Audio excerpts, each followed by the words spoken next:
Bismillahirrahmanirrahim. Innal hamdalillah nahmaduhu wa nasta'inuhu wa nastaghfiruh wa na'udzu billahi min shururi anfusina wa min sayyiati a'malina. Man yahdihillahu fala mudilla lahu wa man yudlil fala hadiya lahu. Asyhadu an la ilaha illallah wahdahu la syarika lahu wa asyhadu anna Muhammadan 'abduhu wa rasuluh sallallahu alaihi wa ala alihi wa ashabihi wa man tabi'ahum bi ihsanin ila yaumiddin. Qala Allah jalla wa ala fil Qur'anil Karim, ya ayyuhalladzina amanu taqullaha haqqa tuqatih wa la tamutunna illa wa antum muslimun. Fa inna asdaqal hadits kitabullah wa khairal huda huda nabiyyina Muhammad sallallahu alaihi wasallam wa syarrul umur muhdatsatuha fa inna kulla muhdatsatin bid'ah wa kulla bid'atin dhalalah wa kulla dhalalatin finnar. Ikhwati fillah yang dimuliakan dan diberkahi Allah Azza wa Jalla, pagi ini kita akan berbicara sedikit tentang beberapa sisi dari kehidupan seorang imam, ulama besar yang namanya terus menghiasi setiap pergantian zaman. Siapa yang mencintai beliau dikatakan para ulama sebagai salah satu tanda kecintaannya kepada sunnah Nabi Muhammad. Dan siapapun yang membenci nama beliau rahimahullah, maka itu cukuplah sebagai tanda bahwa ada kebid'ahan di dalam dadanya. Nama beliau tentu sudah tidak asing lagi, yaitu Al-Imam Abu Abdillah Muhammad bin Ismail Al-Bukhari rahimahullah, yang kita kenal dengan Al-Imam Al-Bukhari rahimahullah. Karya beliau tidak hanya satu, puluhan karya tulis telah beliau wariskan untuk kita umat Islam. Tapi dari sekian banyak karya tulis beliau, maka kitab Sahih Al-Bukhari menempati urutan teratas karya besar monumental, sampai-sampai dikatakan para ulama ajma'al muslimun ala anna as-sahha kutubin ba'da kitabillah huwa sahihul Bukhari. Para ulama menukilkan ijma' bahwa umat Islam sepakat kitab yang menempati urutan paling atas di dalam kesahihan setelah Al-Quranul Karim adalah Sahih Al-Bukhari. Sahih Al-Bukhari yang hingga hari ini tidak ada satupun celah dan cacat di dalam kitab Sahih Al-Bukhari. Sampai hari ini tidak ada seorang pun yang mampu menunjukkan di manakah sisi kelemahan, kekurangan, cacat dan celah yang ada di dalam kitab Sahih Al-Bukhari. Sekalipun ada, maka cacat dan celah tersebut malah ditemukan oleh para ulama ahli sunnah. Tetapi setiap cacat dan celah yang ditemukan selalu ada jawaban-jawabannya. Selalu ada jawaban-jawabannya. Katakan salah satu yang dikritik dari kitab Sahih Bukhari adalah disebutkannya nama seorang perawi yang dikenal dhaif, lemah. Tetapi para ulama pun kemudian membela bahwa Imam Bukhari rahimahullah ta'ala menyebutkan perawi tersebut di dalam kitabnya yang Sahih Bukhari, di dalam Tawabi' wa Syawahid, hadis di dalam kitab Sahih Bukhari ada yang diistilahkan usul, ada yang disebut dengan mutaba'at wa Syawahid. Usul itu inti. Artinya sebuah hadis, satu hadis disebutkan dalam Sahih Bukhari berulang sampai 10, 12 kali, 15 kali. Tetapi yang menjadi pegangan terkuat Al-Imam Bukhari adalah nomor 1. Adapun yang nomor 3, 4, 5, 6, 7, 8, 9, 10 sampai 11 itu hanya penguat saja. Meskipun sahabatnya sama. Nah, para perawi yang dikatakan lemah itu tidak menempati urutan pertama, tetapi urutan yang ke-7, ke-9 hanya sekedar pelengkap. Bisa dipahami ya? Dan masih banyak lagi kritikan-kritikan lain yang justru diungkapkan oleh para a'immatul hadits. Nah, para a'immatul hadits. Semua kekurangan yang menjadi alasan untuk mengkritik kitab Sahihul Bukhari itu justru menunjukkan kesempurnaan kitab tersebut. Justru menunjukkan kesempurnaan kitab tersebut.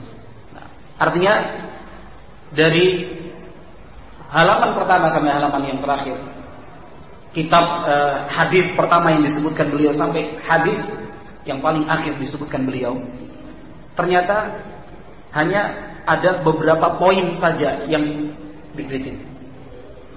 Kita kalau berbicara dalam kehidupan sehari-hari, tentu lebih nikmat hidup dengan kesalahan yang bisa dihitung dengan jari. Diakui itu salah, tapi kesalahannya ternyata hanya 1, 2, 3, 4, 5, 6, 7, sekian. Setelah itu adalah kebaikan, kelebihan, keistimewaan. Produk yang dibuat oleh manusia pun seperti itu. Produk teknologi, produk apapun, otomotif, nah, karya seni kata orang. Sesuatu itu akan semakin mahal ketika bisa ditemukan kekurangannya di sini, dibandingkan kelebihannya di mana. Kan gitu. Kelebihan barang ini apa? Kan gitu. Lebih baik kekurangan barang ini apa? Karena kayaknya sempurna itu, gak ada. Oh sini cukup itu saja, yang lain nggak ada. Maka barang itu istimewa. Nah, ikhwatifillah yang dimuliakan dan dirahmati Allah Jalla wa Ala, Al-Imam Al-Bukhari rahimahullah ta'ala, seperti yang saya sebutkan di depan tadi, ada beberapa hal yang ingin saya sampaikan, beberapa sisi dari kehidupan Al-Imam Al-Bukhari rahimahullah ta'ala. Yang pertama adalah nilai perjuangan dan kesungguhan serta ikhtiar yang betul-betul sampai pada puncak. Ini bisa kita baca dari kesungguhan dan perjuangan sang ibu. Di dalam biografi Al-Imam Al-Bukhari rahimahullah ta'ala disebutkan bahwa ternyata pada masa kecil Al-Imam Al-Bukhari mengalami kebutaan. Jadi anak kecil yang buta tidak bisa melihat. Ini Imam Al-Bukhari rahimahullah. Tetapi dengan kuasa dari Allah Jalla wa'ala dan berkah darinya, kebutaan itu kemudian sembuh. Beliau pun mampu melihat, memandang dan menyaksikan seluruh alam. Lantas hal itulah yang menjadi salah satu faktor untuk melecut dan mencambuk semangat Al-Imam Al-Bukhari untuk bersyukur kepada Allah Jalla wa'ala. Sang ibu yang tidak pernah berhenti untuk berdoa dan terus berdoa. Inilah nilai perjuangan dari seorang ibu. Bagi kita, seseorang yang sudah dikatakan cacat, tunanetra, cacat netra, buta, sudah tidak ada harapan. Sampai hari ini belum ada seorang pun dokter, bahkan tim yang mampu menyembuhkan penyakit kebutaan. Kebutaan yang cacat ya. Kecuali kalau kebutaan sakit, mungkin ada kasus-kasus seperti itu. Nah, mengalami kebutaan karena kecelakaan, cacat kemudian sembuh. Nah, karena dicangkok matanya. Kalau cerita seperti itu masih belum luar biasa. Tetapi apakah ada? Dan itu tidak akan pernah ada. Karena ini kekhususan Allah Jalla wa'ala. Nah, menyembuhkan seseorang yang mengalami cacat mata, netra, buta sejak dia kecil, sejak dia lahir. Sekalipun ada, itu adalah mukjizat yang Allah berikan untuk Nabi Isa ibn Maryam alaihi salatu wassalam. Tetapi sesuatu yang mustahil bagi manusia belum tentu mustahil bagi Allah Azza wa Jalla. Sesuatu yang kita pandang sulit dan tidak mungkin, bagi Allah itu mungkin, mudah. Innama amruhu idza arada syai'an an yaqula lahu kun. Allah gambarkan dengan ayat ini. Allah kalau sudah berkehendak, kalau sudah punya mau, Allah hanya berfirman kun, jadi. Pasti itu terjadi dan terwujud apa yang Allah inginkan. Nah, ibunda ibunda Imam Bukhari rahimahullah taala terus berdoa, ya Allah, ya Allah. itu tidak pernah berhenti.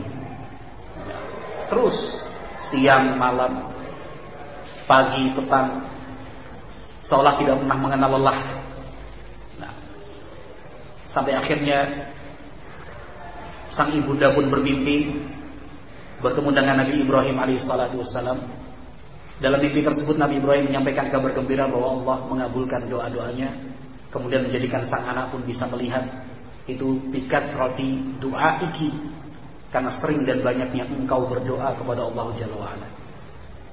Nilai yang semacam ini, ikhwati billah yang dimuliakan dari rahmati Allah, perlu kita jadikan prinsip hidup, bahwa Allah itu maha mengabulkan, Allah itu maha mewujudkan, Allah maha mendengar, Allah maha dan maha. Tetapi keterkabulan doa dan perwujudan dari harapan kita kembalinya pun kepada diri kita sendiri. Innallaha la yughayyiru ma biqaumin hatta yughayyiru ma bi anfusihim.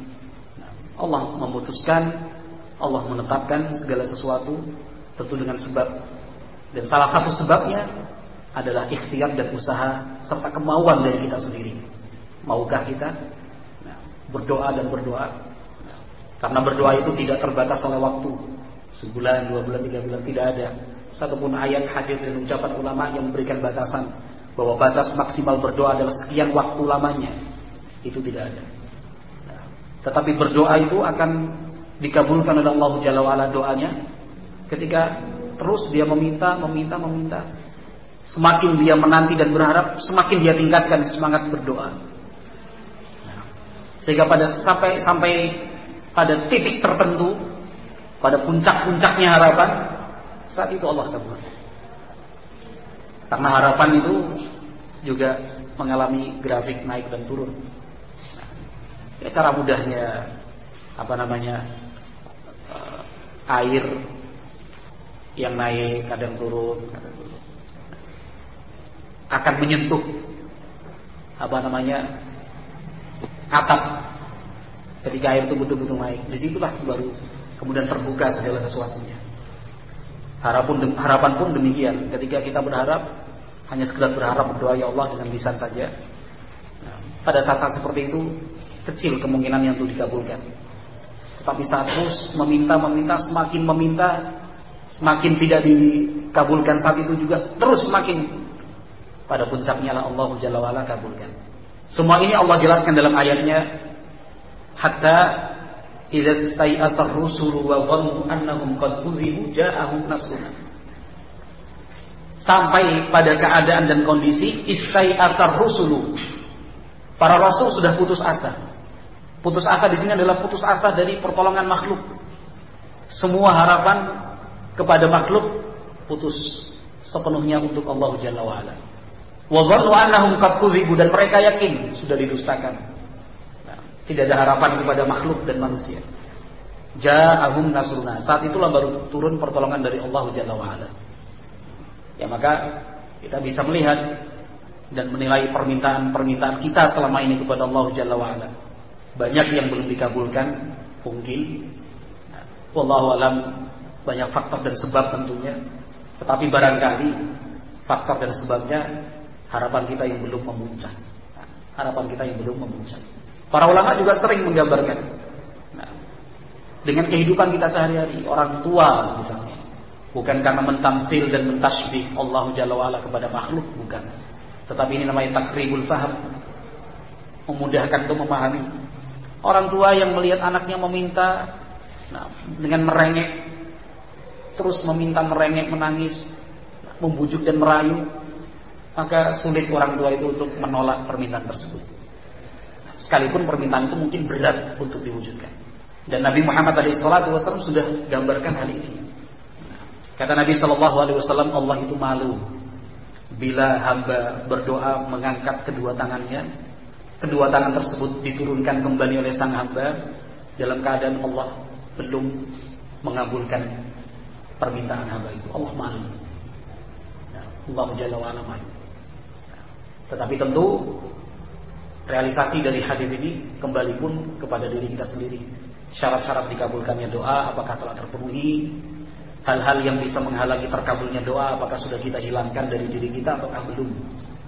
Karena ketika syarat-syarat dikabulkan doa itu sudah terpenuhi dan segala faktor yang menghalangi permintaan kita sudah terhindar, maka wujud dari doa dan harapan kita tinggal menanti waktunya saja, singkat dan segera.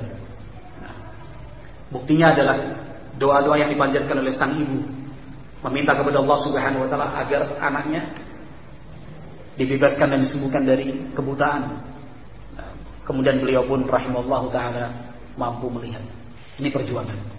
Nah, nilai perjuangan lain, masih nilai yang pertama, adalah semangat sang ibu untuk mendidik dan membesarkan serta merawat Al-Bukhari rahimahullah. Karena ayahnya meninggal ketika beliau masih kecil, atau mungkin masih dalam kandungan, wallahu a'lam, saya lupa. Yang jelas Al-Imam Al-Bukhari rahimahullah taala sejak kecil telah menjadi yatim. Anak satu-satunya. Tidak semua wanita mampu menjalani kehidupan seperti sang ibu. Hidup seorang diri, punya anak, ditinggal suami. Nah, kemudian memilih untuk menghabiskan waktu di dalam mendidik sang anak. Tidak terpikir untuk menikah lagi. Tidak semua wanita bisa mengambil sikap seperti ini. Nah, yang justru menjadi cita-cita sang ibu adalah bagaimana memanusiakan Imam Bukhari, menjadikan Bukhari besar, derajatnya tinggi dan mulia di hadapan Allah Jalla wa'ala, dan tentunya nanti di hadapan manusia secara otomatis. Maka sang ibulah yang berjuang sendiri, rahmatullah alaiha rahmatan wasi'ah. Karena dorongan, dukungan dan motivasi dari sang ibu akhirnya membuahkan hasil. Imam Bukhari pada usia 7 tahun sudah hafal Quran. Artinya prestasi Imam Bukhari pada usia 7 tahun mampu menghafal Al-Quran bukan anugerah belaka dari Allah Jalla wa'ala, tetapi itu adalah hasil dari usaha dan jerih payah. Tentu ada sebab prestasi itu kita raih karena ada sebab tangga langkah kita menuju ke sana, dan salah satu faktornya adalah keuletan, demikian juga kesabaran serta ketabahan sang ibu mendidik merawat. 7 tahun hafal Quran, umur 10 tahun sudah hafal kitab Muwatta karya Imam Malik rahimahullah. Nah, Imam Bukhari pun demikian sabar, hidup tanpa ayah, nah, mandiri, tidak selalu bergantung kepada orang tua, dikit-dikit pak, mah, pak, bu, seperti kebanyakan kita. Nah, seperti kebanyakan kita. Imam Bukhari sejak kecil tidak pernah bergantung kepada ayah, karena ayah sudah meninggal. Bergantung kepada ibu pun tidak, karena sang ibu mendidik untuk mandiri, tabah, tegar menghadapi kehidupan.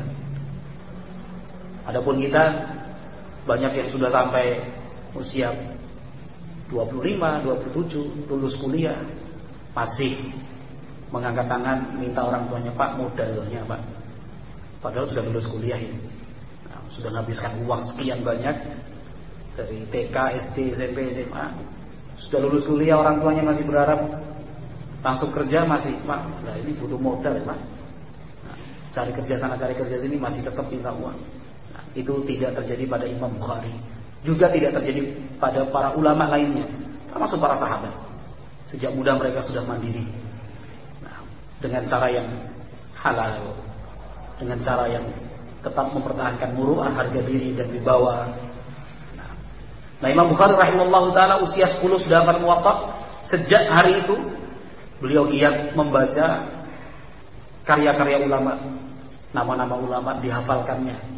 Semua ulama yang ada di Bukhara, tempat tinggal beliau, sudah didatangi dan ditimba ilmunya, sehingga beliau hafal tiap-tiap nama perawi lengkap, namanya, nama perawi tersebut, nama ayahnya, nama kakeknya, di mana dilahirkan, kapan wafat, berguru kepada siapa saja, berapakah riwayat hadis yang dia punya, pernah berangkat kemana saja, lengkap. Bukan hanya 1, 2, 3, 4, ribuan nama ulama beliau hafalkan. Itu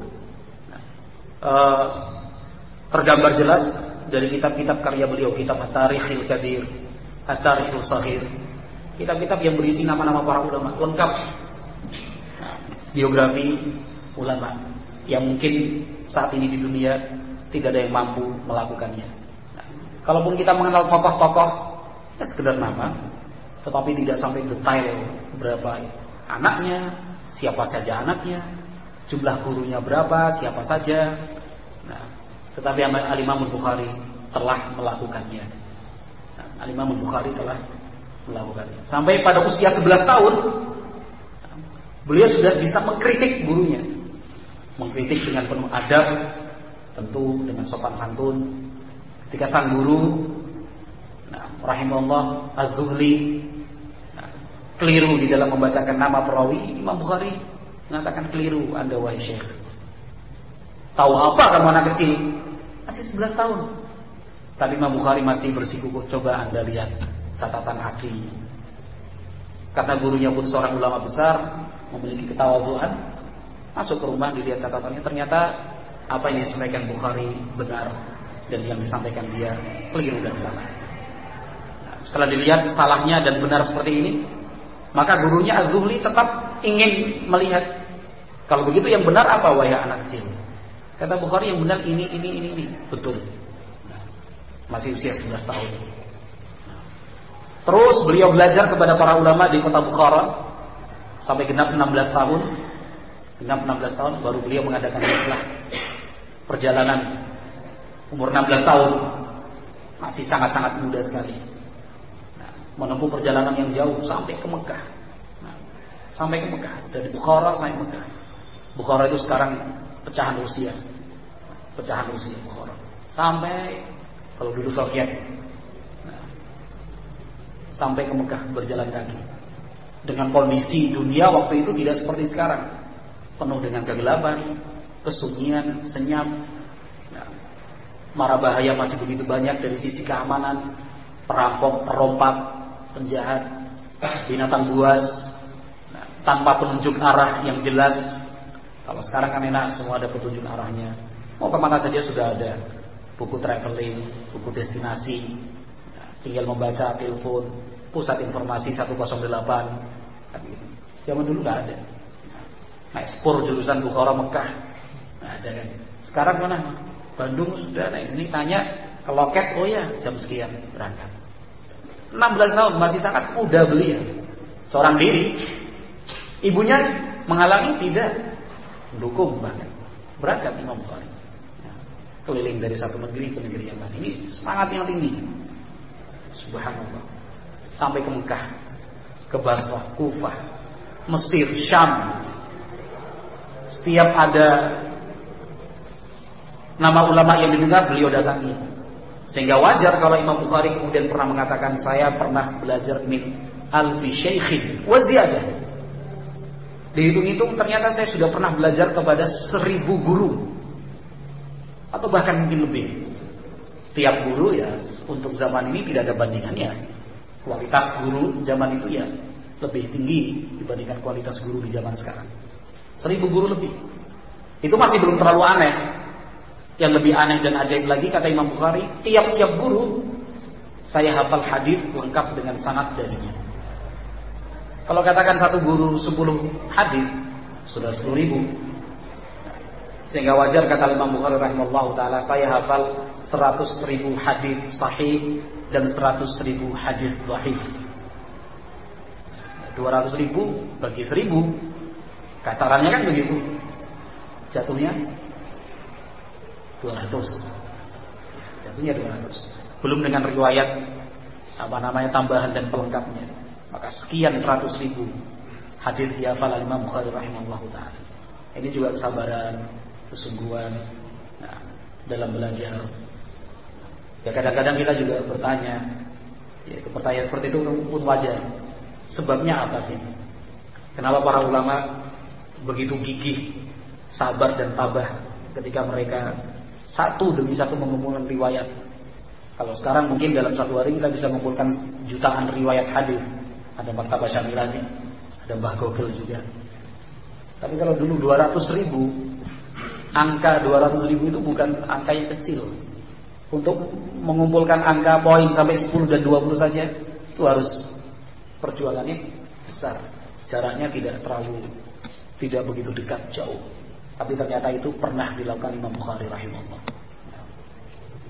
Nah, Imam Bukhari rahimahullah taala sejak itu mulai menulis. Beliau mulai menulis pada usia 16 tahun. Itu sudah mulai menulis. Sudah memiliki kemampuan di dalam menulis. Nah, apa yang telah beliau dapatkan? Termasuk kitab Sahih Al-Bukhari yang ditulis selama 15 tahun lamanya. Sahih Bukhari itu rampung dari awal sampai akhir, rampung itu usia dalam rentang waktu 15 tahun. Tiap satu hadis sebelum beliau tulis, beliau berwudu, salat istikharah 2 rakaat, berdoa kepada Allah, hadis ini apakah pantas saya masukkan dalam kitab sahih. Jadi kalau misalnya saja di dalam kitab Sahih Bukhari ada 6.000 hadis, sekitar itu, 6.000 lebih yang jelas. Tapi katakan 6.000 saja ya. Berarti berapa rakaat yang sudah beliau lakukan itu? 6.000 kali 2 lah. Berapa rakaat? 12.000 rakaat ya. 12.000 rakaat. Karena beliau memohon kepada Allah ini, beliau yakin hadis itu sahih. Beliau salat istikharah bukan karena ragu, ini sahih apa tidak. Beliau salat istikharah dalam posisi yakin 100%, yakin, hakul yakin hadis ini sahih. Karena jarak antara Imam Bukhari sampai Rasulullah sangat dekat sekali. Bahkan Imam Bukhari punya sulasiyat. Sulasi itu dari kata salasah. Artinya dari Imam Bukhari sampai kepada Nabi Muhammad SAW hanya melewati 3 rawi. Ini Imam Bukhari, gurunya, tabi'in, sahabat. Ini baru Rasul. Dekat sekali ya. Rasul, antara Rasul dengan Imam Bukhari cuma 3. Gurunya, tabi'in, sahabat. Sulasiyat. Ada beberapa puluh sulasiyat di dalam kitab Sahih Bukhari yang kebanyakan sih bukan sulasiyat tapi rubaiyat. Kalau rubaiyat berarti berapa? 4 saja sudah dekat dengan Nabi Muhammad. Sahabat, tabi'in sudah tidak perlu dibahas lagi kan? Sahabat, tabi'in. Gurunya ulama-ulama besar. Nah, ini Imam Bukhari 15 tahun, bukan waktu yang sebentar itu menulis buku. Kalau kita sih pengennya 1 bulan keluar 1 buku kan gitu. Jadi penulis aktif, berkahnya berbeda. Nah, penulis terkenal, penulis bestseller, telah menulis sekian puluh buku, berkahnya berbeda. Begitu cepatnya dilupakan buku itu, ya. Pernah booming, sekarang sudah. Katakan ayat-ayat cinta, pernah booming, sekarang selesai, iya kan? Sudah habis, masa ayat-ayat cinta sudah habis. Nah, sekarang gantian dengan ayat-ayat rindu. Habis ayat-ayat cinta, habis selesai. Karena manfaat dan berkahnya juga sifatnya tidak langgeng. Tapi Sahih Bukhari sudah sekian puluh juta, ratusan juta eksemplar dicetak. Bahkan tiap penerbit punya. Ada yang di Mesir, Saudi, Yaman, Beirut, Yordan, Suriah, semua mencetak. Kalau misalnya saja setiap rumah satu kitab Sahih Bukhari, sudah berapa banyak kan gitu. Atau mungkin kita nggak punya kitab Sahih Bukhari, ya rugilah. Meskipun ada software, ada program, tapi lihat kitab aslinya beda, rasanya itu tidak megang dengan sekedar enter dan cancel atau SK, beda. Nah, jadi 15 tahun namanya ditulis Imam Bukhari. Maka wajar kalau kemudian sampai hari ini seperti yang saya katakan tadi, tidak ada satupun celah dan cacat yang ditemukan. Nulisnya 15 tahun. Tiap satu hadis, salat istikharah dulu, diteliti, betul-betul diteliti. Nah, unsur-unsur dusta, pemalsuan di zaman Imam Bukhari masih minim sekali. Faktor itu masih kecil sekali. Karena masih dalam batas kejayaan Islam kan ya. Sahabat, berapa generasi yang direkomendasikan Nabi SAW? 3 kan ya. Sahabat, tabi'in, guru Imam Bukhari. Artinya Imam Bukhari juga pernah merasakan hidup di masa keemasan generasi 3 generasi tersebut, iya kan? Gak mungkin kan generasi tabi'in selesai dari Imam Bukhari lahir. Karena Imam Bukhari sempat berguru kepada tabi'ut. Tapi sudah masa-masa emas ini yang dipuji oleh Nabi Muhammad SAW. Maka seperti yang saya katakan tadi, tidak ada cacat dan celah. Kalau misalnya sekarang ada sebagian pihak kecil saja yang mengkritik, menjatuhkan, merendahkan kitab Sahih Bukhari, itu tidak berdasar sama sekali. Meskipun secara lewat begitu melintas, benar juga ya. Ada para penulis kafir, orang-orang kafir dari barat, mereka yang mengumpulkan hadis-hadis dalam Sahih Bukhari yang seolah-olah bertentangan. Ada yang seperti itu. Bayangkan orang kafir paham bahasa Arab, menguasai mustalah hadis, lah kita orang Islamnya malah enggak. Orang kafir satu tim, dibaca satu-satu.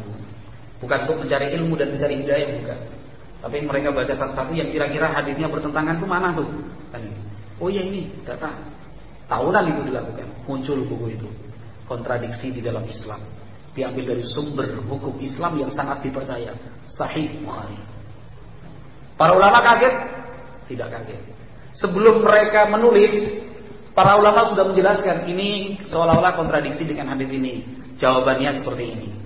Jadi sebelum buku itu diterbitkan, jawabannya sudah ada. Enak kan ya? Dan semua bentuk syubhat, kerancuan di dalam berpikir tentang Islam itu sudah ada jawabannya sejak dulu. Sudah ada jawabannya sejak dulu. Cuman kita tinggal mau enggak. Mungkin kita pernah membaca buku sekte berdarah Wahabi, pernah dengar ya? Atau ulama sejagat mencela Wahabi, atau mereka mengkafirkan umat Islam. Nah, tulisan-tulisan orang sufi di situ. Buku-buku itu buku-buku sesat. Digambarkan wah Ahlussunnah itu begini. Mereka memasukkan kitab klasik karya ulama. Sebelum mereka itu bukan yang penulis orang Indonesia itu, bukan memperoleh itu sendiri. Mereka sudah menukilnya dari para pendahulu mereka. Yang kitab bantahan penjelasannya pun sudah ada. Jadi nggak perlu bingung, wah iya kok kayak gini ya. Apa betul sih ulama kita kemudian memalsukan kitab hadis? Tidak perlu ragu, tidak perlu syubhat itu masuk dalam hati. Yakinlah bahwa semua itu jawabannya sudah ada. Jawabannya sudah ada. Ya seperti kita lah melihat sebuah soal, yang ngerti rumus penyelesaian soal itu dengan yang belum ngerti kan beda tingkat pusingnya kan. Kalau lihat ini gampang kerak kan gitu. Yang nggak ngerti sama sekali, wah cara mengerjakan soal ini gimana ini? Angka-angkanya jelimet. Ya seperti itulah kita dalam hal agama. Kalau yang tahu ilmu agama bekalnya cukup lihat, oh ini nggak usah dipermasalahkan, jalan keluarnya itu ini, selesai. Oh iya. Tapi kalau nggak paham agama, mumet kayak gini.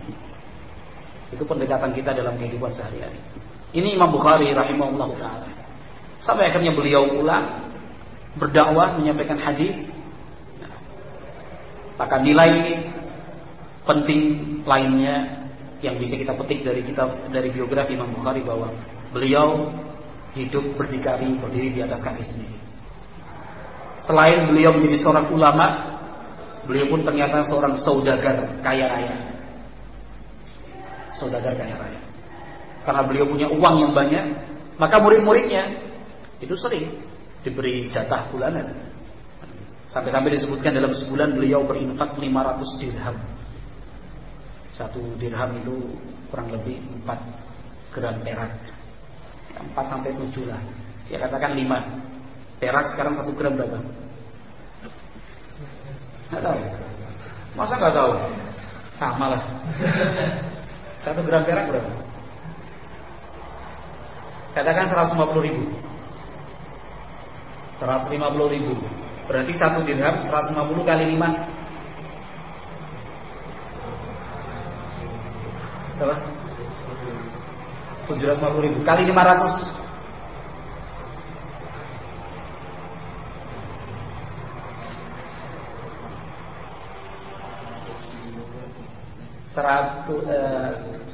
500 kali 750.000. Itu pengeluaran Imam Bukhari untuk murid-muridnya. Enak ya punya ustaz kayak gini ya.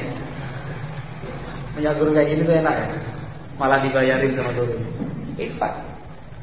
Ya seperti itulah pengeluaran tiap bulan Imam Bukhari. Tiap bulan 500 dirham. Berapa ketemunya? 375. Ya, 375 juta ya. Zaman semono loh mas. 375 juta itu zaman semono, bukan zaman sekarang. Zaman dulu. Tiap bulan ini. Jadi nggak ada istilah para ulama itu berdakwah sambil mengumpulkan proposal, itu nggak ada. Kan kita sedih lihat beberapa yayasan Islam, beberapa pesantren, ya kan, organisasi Islam ternyata, atau mungkin orang per orang, Pak Kiai, Pak Ustadz yang aktif kesana kemari, apalagi bulan Ramadan. Ya bukan saya katakan nggak boleh, tapi inilah perbedaannya dengan ulama zaman dulu.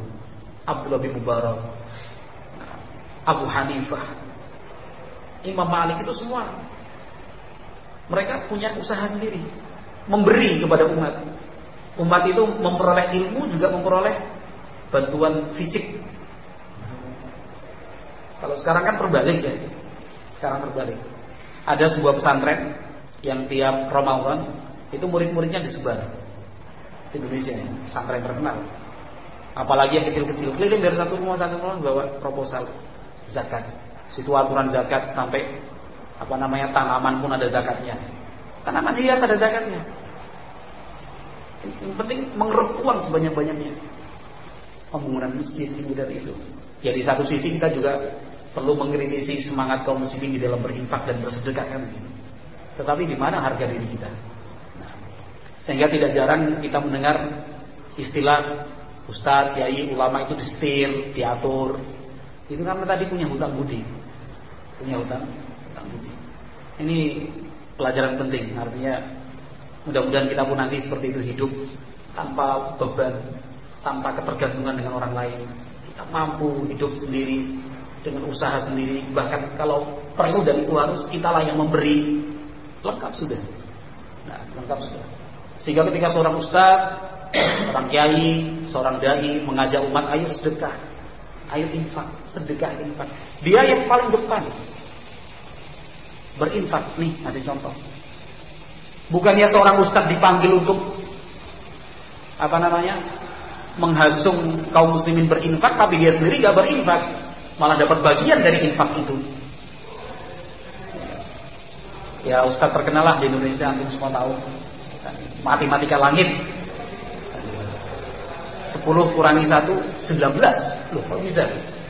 10 kurangi 1 bukan 9 malah 19. Oh iya, caranya begini. Wah, akhirnya pamfletnya aja udah ditulis, bawalah sedekah terbaik milik Anda. Dari pamflet itu sudah tujuan jelas, acara itu dibuat untuk mengumpulkan uang kan begitu. Ya kalau dia yang terdepan nih, saya juga ngasih nih, nggak apa-apa. Ini enggak. Dari hasil itu yang sekian persen untuk pembicaranya, rahasia umum.